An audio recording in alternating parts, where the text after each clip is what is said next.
நம்ம அம்பேத்கர் பிறந்தநாளை வந்து 100 ஆண்டுகள் மேல வந்து கொண்டாடிடுவோம். ஆனா அம்பேத்கர் சிலைகள் வந்து இன்னும் கூண்டுலயே தான் இருக்கு. அதை பத்தி என்ன நினைக்கிறீங்க? இந்த இடத்துல வந்துட்டு மக்களை வந்து விடுதலையோட வெளியே கொண்டு வந்த அம்பேத்கருடைய சிலைக்கு விடுதலை தேடி தர வேண்டிய இடத்துல நம்ம இருக்கும்போது இந்த இடத்துல மக்களுக்கு போதுமான விழிப்புணர்வை அம்பேத்கருடைய சிலை சுதந்திரமாக நிறுவப்பெற வேண்டிய விழிப்புணர்வை மக்களுக்கு கொடுக்க வேண்டியது இடதுசாரி முற்போக்கு ஜனநாயகவாதிகளுடைய கடமையாக இந்த இடத்துல நான் பாக்குறேன். அதுக்கு முக்கிய காரணம் பொது சமூகத்தில் இருக்கக்கூடிய அறியாமை தான். எப்போது பொது சமூகத்துக்கு கிடைக்கப்பட்ட அதிகபட்ச உரிமைகள் அம்பேத்கர்கிட்ட வந்துதான் நினைக்கிறாங்களோ அப்போதே அந்த கூண்டுகள் விளக்கப்படும். படிச்சதுல இருந்து நான் ஒரு சமூகத்துல இப்படி நடமாடுறேன், இப்படி இவ்வளோ பேர் மத்தியில நடந்து போறேன், அப்புறம் நான் ஒரு இடத்துல வேலை பார்க்கறேன் அப்படின்னா அது எல்லாத்துக்குமே புரட்சியாளர் அம்பேத்கர் இல்லாமல் அது சாத்தியமே கிடையாது.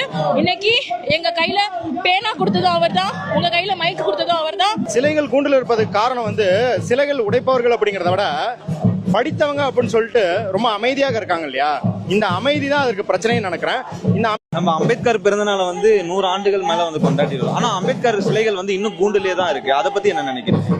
இந்த இடத்துல வந்துட்டு மக்களை வந்து விடுதலையோட வெளியே கொண்டு வந்த அம்பேத்கருடைய சிலைக்கு விடுதலை தேடி தர வேண்டிய இடத்துல நம்ம இருக்கும்போது இந்த இடத்துல மக்களுக்கு போதுமான விழிப்புணர்வை அம்பேத்கருடைய சிலை சுதந்திரமாக நிறுவப்பெற வேண்டிய விழிப்புணர்வை மக்களுக்கு கொடுக்க வேண்டியது இடதுசாரி முற்போக்கு ஜனநாயகவாதிகளுடைய கடமையாக இந்த இடத்துல நான் பாக்குறேன்.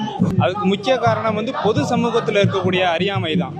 எப்போது பொது சமூகத்துக்கு கிடைக்கப்பட்ட அதிகபட்ச உரிமைகள் அம்பேத்கர்கிட்ட வந்துதான் நினைக்கிறாங்களோ அப்போதே அந்த கூண்டுகள் விளக்கப்படும். படிச்சதுல இருந்து நான் ஒரு சமூகத்துல இப்படி நடமாடுறேன், இப்படி இவ்வளோ பேர் மத்தியில நடந்து போறேன், அப்புறம் நான் ஒரு இடத்துல வேலை பார்க்கறேன் அப்படின்னா அது எல்லாத்துக்குமே புரட்சியாளர் அம்பேத்கர் இல்லாமல் அது சாத்தியமே கிடையாது.